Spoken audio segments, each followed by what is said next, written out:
Alhamdulillah, alhamdulillahilladzi ja'ala hadzal yaum yaumul marhamah. Asyhadu an la ilaha illallah wahdahu la syarikalah wa asyhadu anna Muhammadan abduhu wa rasuluh. Allahumma fassalli wa sallim ala sayyidina Muhammad wa ala alihi wa ashabihi wa man tabi'ahum bi ihsanin ila yaumiddin. Amma ba'd. Ayyuhal hadirun, usini wa iyyakum bitaqwallah. Ittaqullaha haqqa tuqatih wa la tamutunna illa wa antum muslimun. Ma'asyiral muslimin, jamaah Jumat yang dirahmati Allah Subhanahu wa taala. Kita sama-sama mafhum dan maklum bahwa dalam hidup kita itu dibatasi oleh 3 waktu. Ada hari ini, ada hari kemarin, dan ada hari esok insyaallah. Hari ini sedang kita laksanakan, hari kemarin sudah kita tinggalkan, dan hari esok hanya Allah yang tahu apa yang akan terjadi. Dari ketiga waktu ini banyak pelajaran atau ibroh yang harus kita mesti mendapat perhatian. Terlebih kaitan pada hari ini, alhamdulillah, syukur kita kepada Allah. Allah sampaikan, Allah hadirkan kita dalam hidup sampai di 1 Muharram 1447 Hijriah. Hanya kita berharap kepada Allah, mudah-mudahan kesolehan yang sudah kita lakukan di tahun sebelumnya dan tahun-tahun sebelumnya semuanya diterima Allah Subhanahu wa taala, dan insyaallah tahun yang akan datang tentunya akan lebih baik. Hadirin kaum muslimin jamaah Jumat yang dirahmati Allah, isi dari hijrah itu adalah tidak terlepas daripada intinya adalah muhasabah, mengadakan perhitungan, mengadakan introspeksi dari hari kemarin, hari ini, hari kemarin, dan insya Allah hari esok. Maka dari itu Umar berkata, sesungguhnya hijrah itu adalah yaitu memisahkan antara yang hak dan yang batil. Itu makna hijrah, kata Umar. Sebagaimana Rasul sallallahu alaihi wasallam secara fisik hijrah dari Makkah ke Madinah, pada hakikatnya sesungguhnya Rasul berhijrah mau memisahkan antara yang hak dan yang batil. Karena posisi pada waktu itu di Mekah, penduduknya adalah penduduk jahiliyah, penuh kemaksiatan dan kedoliman, sehingga Rasul mengambil sikap menjadi berpindah ke Madinah. Di Madinah akan lebih tenang dan aman kaitan dengan masalah hak-hak yang batil atau hak-hak yang baik. Maka itu pelajaran untuk kita. Hakikat hijrah yang mesti kita mendapat perhatian adalah al-hijratul kubro, hijrah yang amat besar. Ini yang harus mendapatkan kita perhatian. Mana al-hijratul kubro? Al-hijratul kubro adalah hijrah al-hayatu ilal maut wad dunya ilal akhirah. Itu hijrah terbesar, perpindahan dari kehidupan menuju kepada kematian, perpindahan dari dunia menuju akhirat. Ini hijrah yang perlu mendapatkan perhatian. Artinya kehidupan di dunia harus lebih baik dari kehidupan akhirat, harus lebih baik daripada kehidupan dunia. Maka dari itu hijrah hidup menuju kematian, hijrah dunia menuju akhirat, porsi inilah yang harusnya mesti kita mendapatkan perhatian. Hadirin kaum muslimin jamaah Jumat yang dirahmati Allah, sering kita memohon kepada Allah. Ini berkaitan dengan masalah perpindahan. Kita mengharap perpindahan dari dunia menuju akhirat. Kita hijrah dari dunia ke akhirat, selamat di dunia dan selamat juga di akhirat. Kita mau hijrah dari dunia dalam keselamatan, hijrah kepada akhirat juga buah daripada keselamatan di dunia. Hal ini sering kita ungkap dalam sebuah doa. Rabbana atina fid dunya hasanah wa fil akhirati hasanah wa qina adzabannar. Apa makna yang terkandung di dalam hasanah fid dunya dan hasanah fil akhirah? Kita menginginkan kebahagiaan, kesenangan, keselamatan di dunia, terlebih lagi mendapatkan kebahagiaan, kesenangan dan keselamatan akhirat. Adapun hasanah fid dunya, isi di dalamnya adalah ada dua. Hasanah fid dunya isinya adalah wahia al ilmu wal ibadah, ilmu dan ibadah atau amal soleh. Ingin selamat di dunia, modalnya adalah ilmu.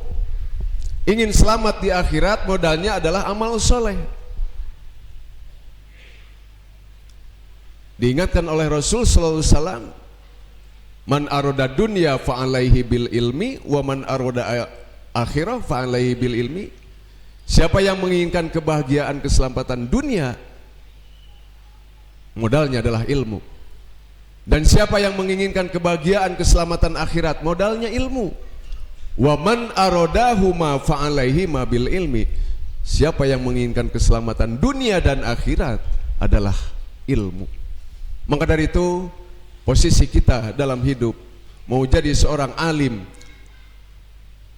mau jadi seorang pengajar ataupun yang belajar, dua-duanya adalah merupakan ahli-ahli ibadah, kata Rasulullah. Yang kedua, amal soleh, isi dari hasanah fid dunya. Diingatkan Allah, siapa yang ingin bertemu dengan Tuhan Allah Rabbul Jalil, wa may yarju wa mal liqa'a rabbih falyamal amalan sholihan. Faman yarju liqa'a rabbih falyamal amalan sholihan. Siapa yang menginginkan sebuah pertemuan dengan Allah, modalnya adalah amal soleh. Isi hasanah fid dunya adalah ilmu dan amal atau ibadah. Adapun hasanah fil akhirah adalah wahia al jannah, yaitu surga. Ketika kelak nanti kita menyaksikan ada orang berkumpul di surga, di halaman, di mana saja di sekitar putaran surga, saksikan bahwa dia adalah orang yang bahagia dan selamat. Itulah makna yang sering kita kumandangkan di setiap doa.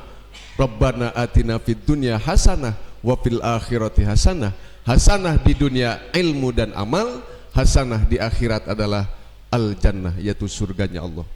Hadirin kaum muslimin jamaah Jumat yang dirahmati Allah. Maka dari itu, kejarlah keselamatan dunia untuk meraih keselamatan akhirat.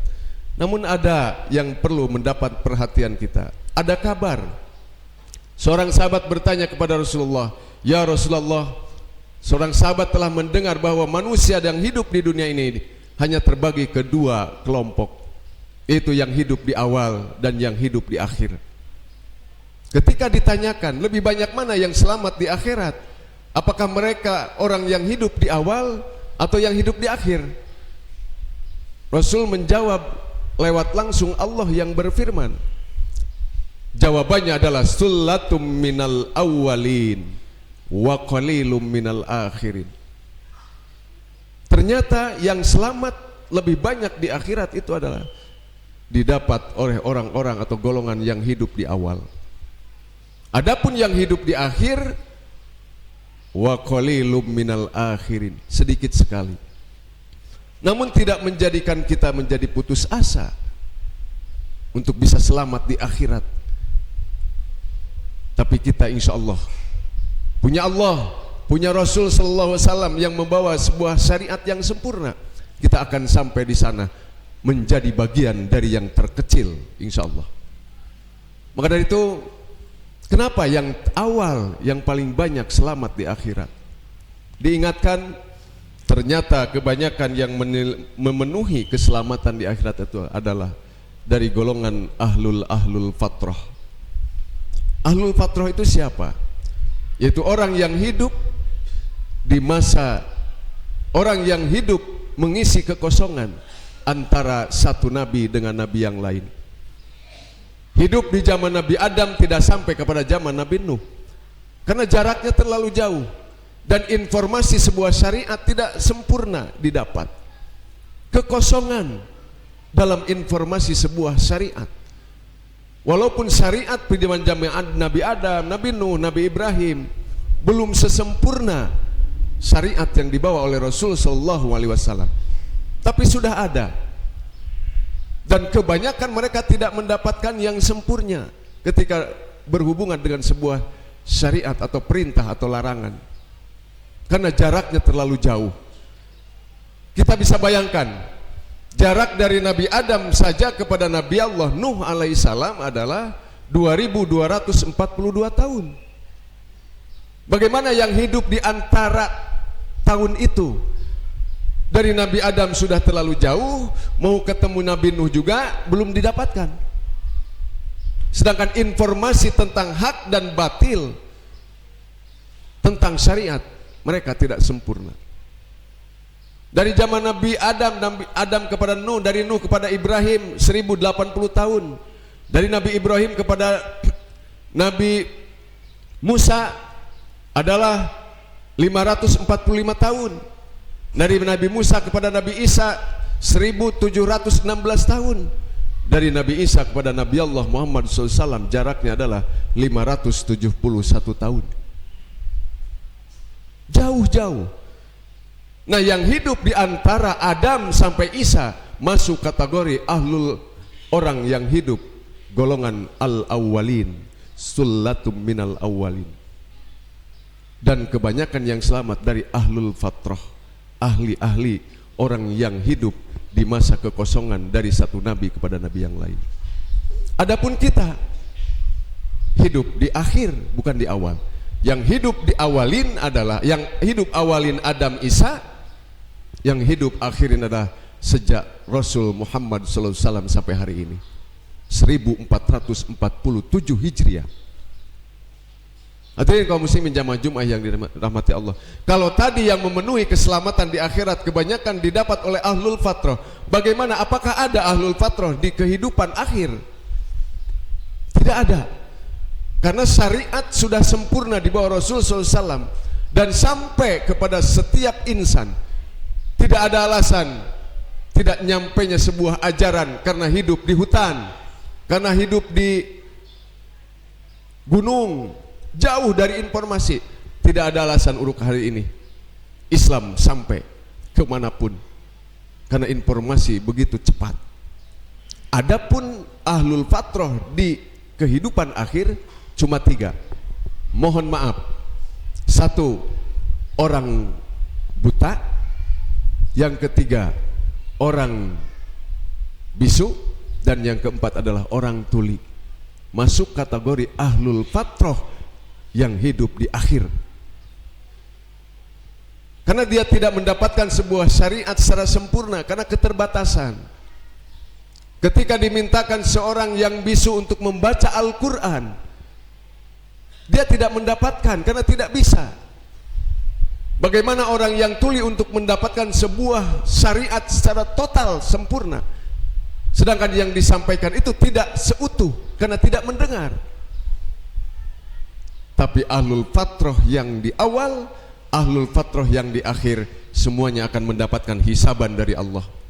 Ahlul fatrah yang hidup di awal, Allah akan tanyakan tentang hisabannya, cuman dibatasi oleh akal. Ketika ahlul fatrah di zaman dulu atau yang hidup di awal, dia mampu membedakan mana yang baik dan mana yang buruk lewat akalnya, maka Allah akan hisab itu, walaupun syariat belum sepenuhnya didapat. Dan begitu juga kepada ahlul fatrah yang di akhir, yang buta, yang tuli, dan yang bisu, Allah juga tetap akan menghisabnya sesuai batasan kesempurnaannya. Tapi untuk kita yang Allah sempurnakan, insya Allah jangan pesimis, kita akan selamat baik di dunia maupun di akhirat. Apa yang senantiasa kita ungkap dalam doa, minta hasanah di dunia, minta hasanah di akhirat, asalkan isinya kita laksanakan. Ingin hasanah di dunia dan akhirat, modalnya adalah ilmu dan amal. Ingin hasanah di akhirat adalah menjadi buah dari ilmu dan amal adalah surganya Allah. Hadirin kaum muslimin jamaah Jumat yang dirahmati Allah, mudah-mudahan di hijrah tahun ini menambah umur kita, usia kita, semuanya Allah catat hidup kita ini semuanya ada dalam keberkahan dan semua kesolehan semuanya diterima Allah Subhanahu wa taala. Kalaupun ada kehilapan, kekurangan, maka dari itu perbanyak istighfar dan mohon ampunan kepada Allah lewat pertobatan. Sekali lagi, hanya Allah lah yang bisa membimbing kita. Mudah-mudahan Allah selamatkan kita di dunia dan akhirat. Amin ya Allah ya rabbal alamin. Barakallahu li wa lakum fil Qur'anil azim wa nafa'ani wa iyyakum bima fihi minal ayati wa dzikril hakim wa taqabbala minni wa minkum tilawatahu innahu huwal ghafurur rahim.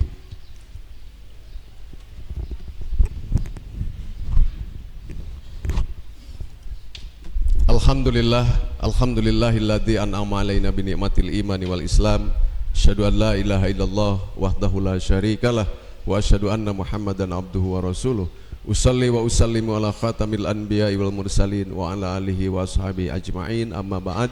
Ayyuhal hadirun, usikum wa nafsi bitaqwallah wa qad fazal muttaqun. A'udzu billahi minasyaitonir rajim. Bismillahirrahmanirrahim. Innallaha wa malaikatahu yusholluna 'alan nabi ya ayyuhalladzina amanu shallu 'alaihi wa sallimu taslima. Allahumma ighfir lil muslimin wal muslimat wal mu'minin wal mu'minat al ahya'i minhum wal amwat innaka sami'un qaribun mujibud da'wat ya qadiyal hajat. Rabbana atina fid dunya hasanah wa fil akhirati hasanah wa qina adzabannar walhamdulillahi rabbil alamin. Ibadallah, innallaha ya'muru bil 'adli wal ihsan wa ita'il qurba wa yanha 'anil fahsya'i wal munkari wal baghi ya'idukum la'allakum tadhakkarun wa la dzikrullahi akbar. Aqimissalah.